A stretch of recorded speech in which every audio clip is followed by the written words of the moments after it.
Hey, what's up, everybody? It's your boy Kevin, and I just wanted to talk about my first year in acting. It's been a long time coming, but it's been a little over a year as of posting this video. But I wanted to just talk about my journey thus far. The acting world and the film industry is definitely not what I thought it was going to be, but honestly, I really loved exploring this new industry that I had pretty much zero experience in. In this video, I'm going to be talking about everything that went up, everything that went down, and everything that went sideways in my first year as an actor with zero experience. What made me pursue acting? I really do like to perform, and I have a lot of public speaking experience.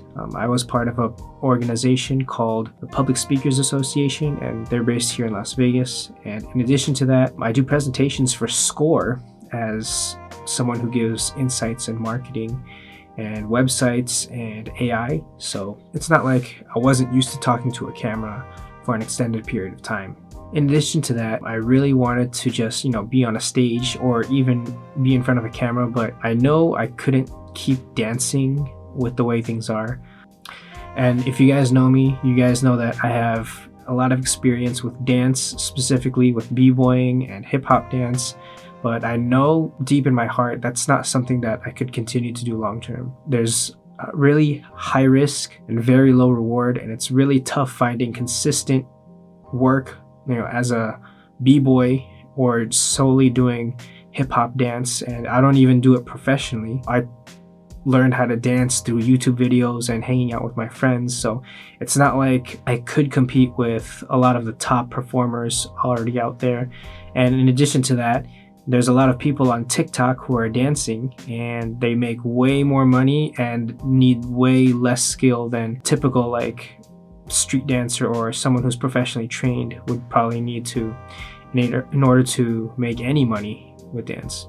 In addition to that, I started trying to get back into dance in 2021, but I got a knee injury right after trying to get back into it for 1 month. So if you go to my Instagram page, you'll see I have this highlight, week 1 getting back into breaking, week 2, and then I did film stuff for week 3 and week 4, but I never posted it. But it was really tough getting back into breaking. I was 26 or 27 at the time.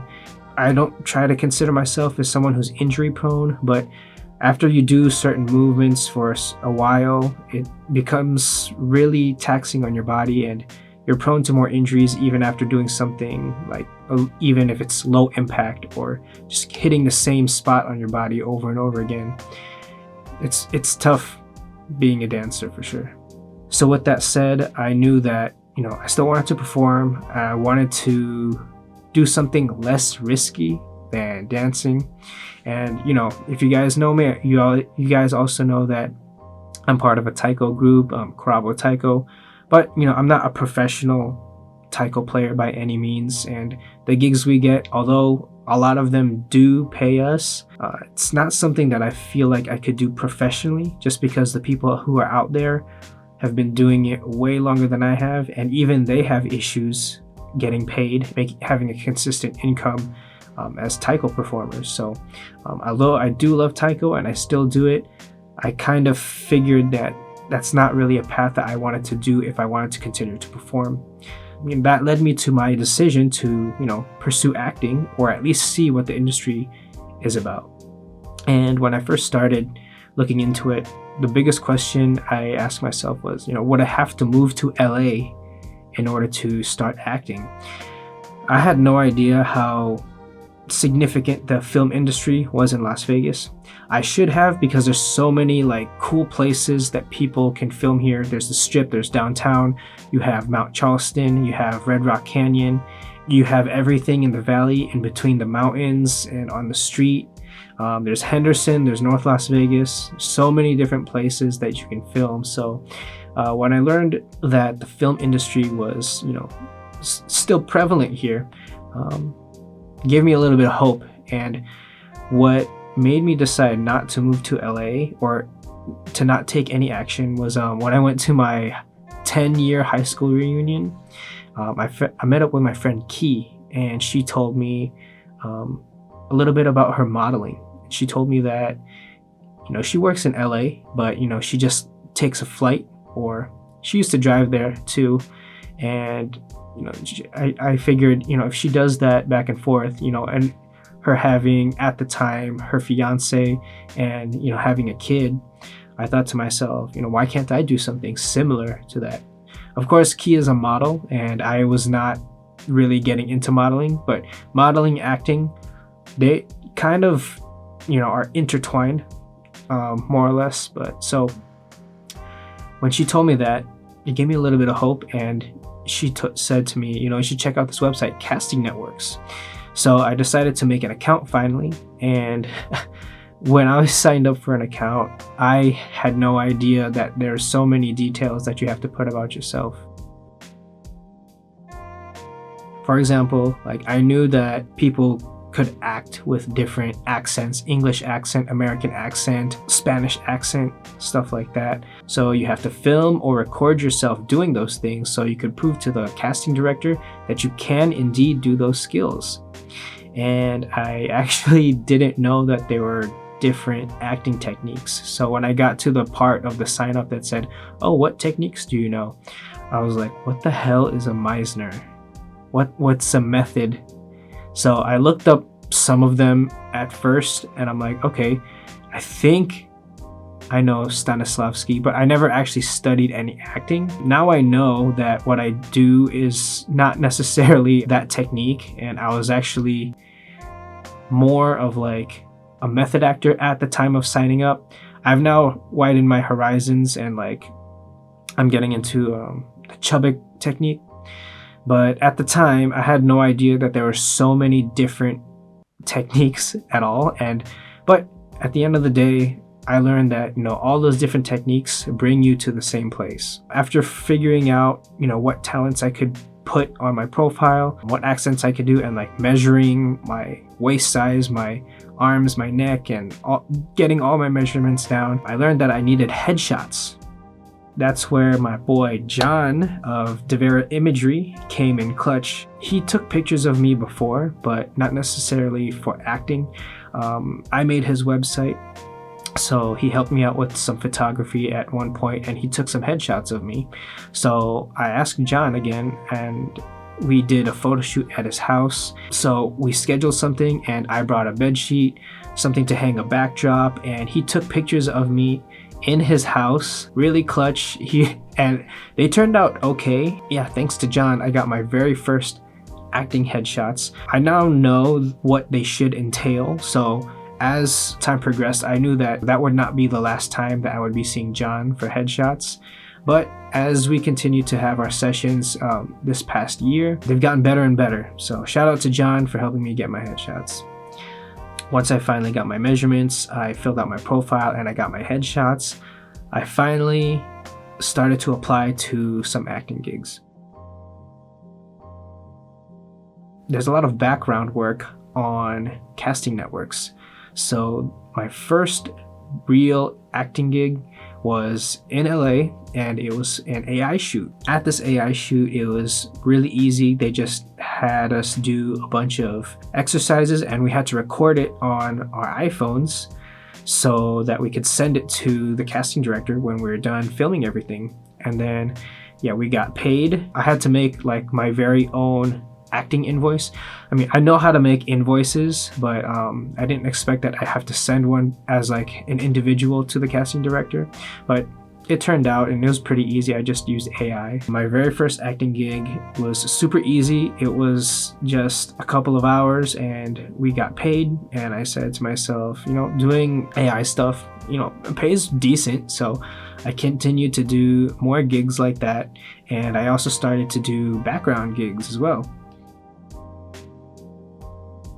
One of my first major background gigs was for a Dolby Atmos commercial featuring Ed Sheeran, and that shoot took forever to do. It was also in LA, but I got to see Ed Sheeran for a few hours. He played the same song over and over again, but it was still cool, and got lunch and got to be part of the background in that commercial.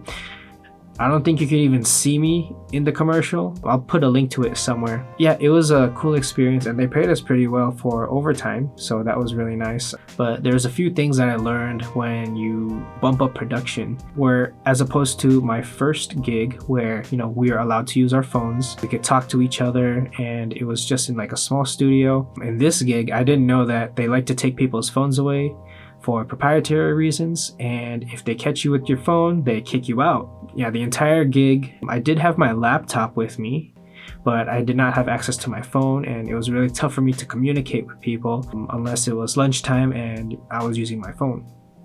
So that was really cool that to be part of that commercial. Yeah, the long hours and having to commit to overtime, that was not something that I expected. However, now that I did do that gig, I knew what to expect for future commercials that I would be in. Some other background work that I did was for an HBO show called Hacks, which is based in Las Vegas. I was in Venom 3. I was in a Super Bowl commercial for FanDuel, which was filmed here in Vegas. And I did some other background as well. I think I did one for a movie called Easy's Waltz, and another one for a Seth Rogen movie. I think it's called The Studio. So those were cool to be a part of as well. And you know, doing background work is pretty easy and the pay is decent, especially when they go into overtime. But the thing is, you know, it's not really consistent. It's not like you get consistent work all the time. So whatever money you get, you know, you gotta make do with it. Thankfully, I still do my graphic design and I still do my web design. So those were really great things to, you know, fall back on. But I kept thinking to myself, like, you know, if I really want to take this seriously, like, what would I have to do? So one commercial that I did do that paid me decent was for a commercial for Toyo tires, which is the official tire of the UFC. That was a very easy day. It was a very long day. I realized that a lot of acting is, you know, being in the right place at the right time, and it has to do with a lot of luck, and it has to do with a lot of things that are outside of my own control.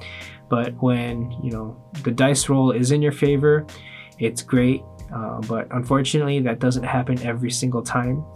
But it is nice when it does happen. So that was probably my highest paid commercial in the past year. They paid me for my time on set, and then I also got paid as a principal once I was featured in the final cut of one of the commercials. Now, when it comes to speaking roles, my first speaking role was in the 49-hour film challenge. I made an entire video about that, so I'll have a link in the corner. You guys can check that out. I'll also put a link in the description. That was my first lead role, and that was really fun to do. And then after that, I was also part of a 72-hour film competition where I was the lead again, as casted by the director, and that was okay. And whereas in the 49-hour film challenge, I was wearing multiple hats, when I did that 72-hour film, I was just the lead, so I didn't have to write anything, didn't have to direct, and all I had to do was just show up, deliver my lines, and take whatever direction the director had for me and, you know, put that on camera. For that one, we did not win any awards, but it was interesting to see and network with people on set that day. You know, overall, that was a decent experience as well. I was kind of bummed that the 49-hour film challenge did not happen this year. I know that a few months ago, the 48-hour film challenge happened here in Las Vegas, but unfortunately, due to some scheduling conflicts, I did not make it in time to register and pull a team together, nor did I make any of the mixers, nor any networking events, so didn't get to participate in that. Next time it rolls around, I think I'll be ready to film and do something once one of those events comes by again. Now, the one thing that really helped me understand the film and acting industry better was joining this group called the Actors Growth Lab, and it's held by Kurt Yu. Kurt has a channel here on YouTube, and he gives a lot of great acting advice for free. And so when he said, you know, you could join this community of actors and, you know, network, learn from each other, I said, you know what, why not? I have a little bit of money to spare. I might as well network, you know, and participate and see what other people in the industry are doing, and maybe I might meet someone in Las Vegas who I could work with as well. The AGL had a lot of great webinars. I learned a lot from them, and thankfully that they record a lot of their webinars as well. So I got to learn a little bit about branding. I got to learn about marketing myself, how to audition, and they held a few challenges for the members to participate in, which I felt were super beneficial for us. They held mock auditions, so I got to do a mock audition, and I got great feedback from Kurt and another coach. They held film challenges, and a lot of the short films that I made on my channel are because they challenged us in the AGL. So shout out to my acting scene partner Tina. So because of the AGL, it gave me a chance to make something out of nothing, and with the equipment that I have, and gave me an opportunity to create something. And something that Kurt says is that if you don't have the opportunity to get on a student film or an indie film to get footage for your reel, why not just make your own? So because of those challenges in the AGL that I participated in, I finally had footage for a reel, and it was great because it really made me understand how to present myself on camera a little bit better, and it made me understand what it takes to really make consistent, good or decent quality films with the equipment that I currently have. Thank you to the AGL for giving me that opportunity, and I look forward to continuing to participate in the filming challenges, learning alongside all of my fellow actors in that group. Honestly, if it wasn't for the AGL, there's a lot of things I probably would not have known, and I thought it was a really great investment of time to spend with all these people who have decades of experience beyond me and can share their wisdom and experience with me to help me grow as an actor. And from the AGL, I actually found a decent online acting class held by Robert Prago. Got to do a few sessions with him, and those are really, really great sessions. I learned a lot about myself and a lot about script analysis as well. And I also got a chance to hire someone to be a coach for an hour, and helped me understand how to market myself on websites like Actors Access. Using Actors Access can be a little bit daunting at first, but the AGL has a lot of resources, and on top of that, there's a lot of people who are happy to answer whatever questions I have when it comes to using those different platforms. So because of working with these people, I learned a lot, and they actually played a big role in a lot of the decisions I made when it came to the next step in any actor's career, which is finding an agency, an agent, or a manager. And I learned pretty quickly that scams are abundant in pretty much every industry that you go into. As a graphic designer and web designer, I met a lot of people who tried to scam me. People would do this scam and they would say, "Oh, I want you to design a brochure for me. What's your budget?" And I would say okay, $500. And then they would say, "Oh, the budget's actually $4,500. I'll send you the money right now." And they would send me a fake check to cash. I thought that was really shady. But that's just one example of one of the scams in an industry that I am familiar with. And so the scams in the acting and film industry are a little bit different, but there's still people who are quite predatory and take advantage of people who are brand new in the industry, who don't know a lot, and who are not really well networked with people who have a lot of experience. I'm not going to mention any names, but if you guys listen to the details of what I'm about to share with you guys will probably know who these people are. But yeah, I'm not going to mention anybody, but if you know, you know. But real quick, one legit agency that I know for sure did not try to scam me, and I'm really thankful for that, is TNG. That's actually where my friend Key was able to get into as a model. I've tried to go to their open calls, and at the last one I tried to audition as an actor. Unfortunately, didn't make it in this time. Hopefully next time I will. But yeah, the TNG is approved by the union. They're definitely legit, definitely not a scam. One day maybe I will be a part of TNG, who knows. But yeah, it's if you guys are gonna think that I'm talking about them in what I'm about to say, it's not them. Like I said, there's a lot of scams in the film and acting industry. Lots of predatory behavior, lots of taking advantage of people with zero to little experience. One of the scams that I encountered was an agency, and they wanted to charge me a significant amount of money. Let's just call it between $1,000 and $2,000 to join the agency. And the reasoning behind that was, oh, we have classes and we need to put you on the website. So think of it as like the class fee and the website fee. And I thought, you know what? Me not knowing anything, and at the time I had the money, to be honest. So I said, you know what? That sounds like a good investment. Let me shop around and let me get back to you what I see. And then I asked around, and it turns out that the classes that they offer were not exactly a third party, but they were affiliated with the agency. And so I don't remember quite the specific details, but I just remember somebody telling me, even though they say that it's a third party, it's still tied back to the agency. So they're still making money, and if you were to pay them, it goes back to them, something along those lines. And somebody also said, sometimes they do have a website fee and they have like an admin fee, but it's definitely way less than $1,000. And I did hear somebody say that, if they charge you that exorbitant amount of money, it's probably not worth it. And another instance of that predatory behavior was when I met somebody at a background gig, and they said that they went to that same agency, but this person has significantly more experience than I do.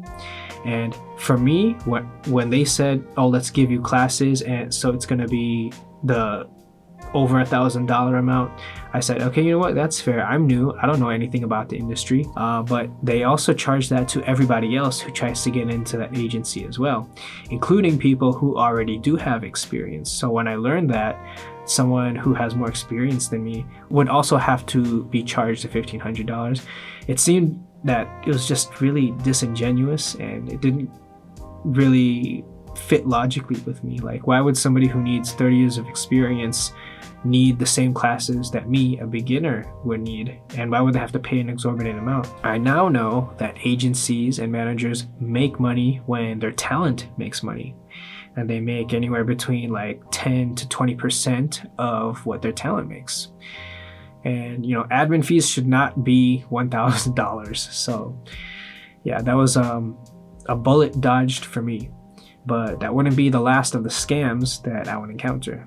Another scam that I encountered was this group in town that said that they could send me to this conference in a completely different city for a chance to showcase my skills, and hopefully a talent manager or an agent will see me and they would get me into some sort of role or agency based off of the performance at this conference. Oh, and the conference fee was somewhere between like $4,000 and $5,000. I asked my friend Key about it, and she said, that's a lot of money, and unless you're getting a private meeting with like an agent or a manager, you could probably just go to that conference yourself and not have to pay through the agency to get to that conference. And then in addition to that, I asked the AGL, hey, what do you guys think about this opportunity to perform in front of people? One person responded, and they said that they actually did go to that conference and it was a scam. And one person said, oh, this is a known scam. Definitely try to avoid it, and there's no guarantee that you're actually going to get signed even after you pay the $4,000 fee.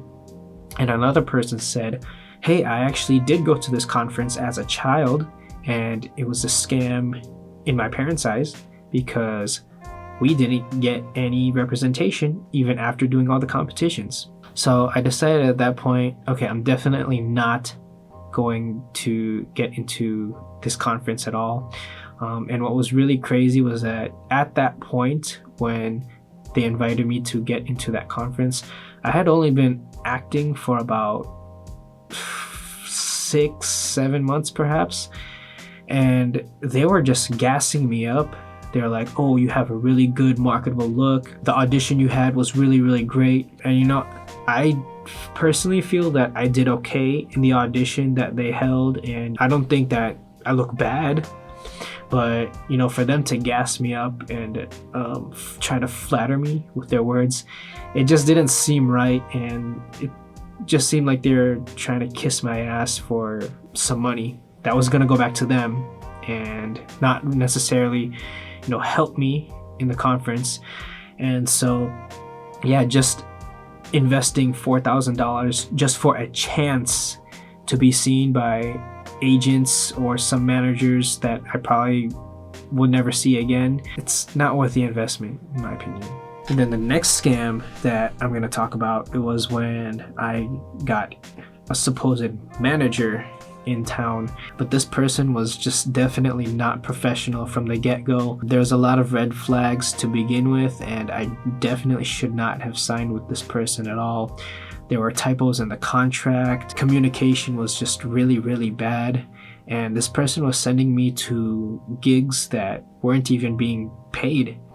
I asked one of my coaches about, this guy's behavior, and she was telling me, when you get a gig as someone who's like under a manager, they should be telling you what the project is and, how much is going to be paid, what network it's going to be on, and a lot more details than what this person was already sending me. So in addition to that, this person also wanted to film a reel for me, and I asked, hey, can you send me like a sample reel? I just want to know what it's going to look like. And this person sent me to their YouTube channel where everything was like 480p or lower. And I said, well, I could just film something with my iPhone at 1080p. Why do I have to pay you $300 for that? So cut off communication with that person. I learned later that their business doesn't actually exist here in Nevada. So any contract I held between myself and the entity is probably not legally bound by anything. The moment I saw red flags, I should have just avoided that person altogether. But at the time, I was desperate for a manager. I really wanted to get into the acting industry, and this person painted a picture telling me what they could do for me. But at the end of the day, credibility is key, and it can make or break you. I definitely should have done my research first prior to signing anything, but now I know. Being a part of that person's roster wasted a lot of my time. I did a lot of auditions for that person, but a lot of the time, the auditions, when they would send me the script, it wouldn't even be formatted properly as proper acting sides should be. I started taking screenwriting classes at one of the libraries here in Vegas, and the teacher, Richard Pierce, he has been teaching us how to write our own screenplays. When I see non-formatted and just completely incorrectly formatted scripts, I cringe a little bit, and it looks completely unprofessional. And the moment I saw the scripts being completely unprofessionally sent to me, I should have called it out, and I should have just said, like, what's going on? Because that entire less than a month that I was working with this manager, it just wasted so much time. More time I could have been using to film my own stuff or expend energy looking for an actual agent or manager who is going to be professional and not just send me 5-word email response to every email that I send. Now, one acting gig that I love doing, which is more patient acting, is being a simulated patient at the UNLV School of Medicine. The work is, to me, really easy as long as you study, you rehearse your lines, and you look over the case materials. And it's really easy working with everybody, whether it's the coordinator or it's my fellow standardized patients. Being an SP is really fun work for me, really satisfying, and I get fulfillment knowing that I'm helping the next generation of students become great doctors and nurses in the medical field. I realize that it's completely different from film and TV acting, but it's a start, and it gives me something to practice when I do get caseloads. And another thing that I like doing is social media videos. So there's a company in town that shoots really short social media videos that go viral on YouTube and Facebook. Those are really great things to shoot, really fun, family-friendly content. Some of it's really cheesy, but hey, I like working with the crew. Everyone's really nice and respectful to me. So as much flack as the videos get in the comments section, I really do love working with the crew, and I love sending a message of positivity to people through the content that I shoot for their social media.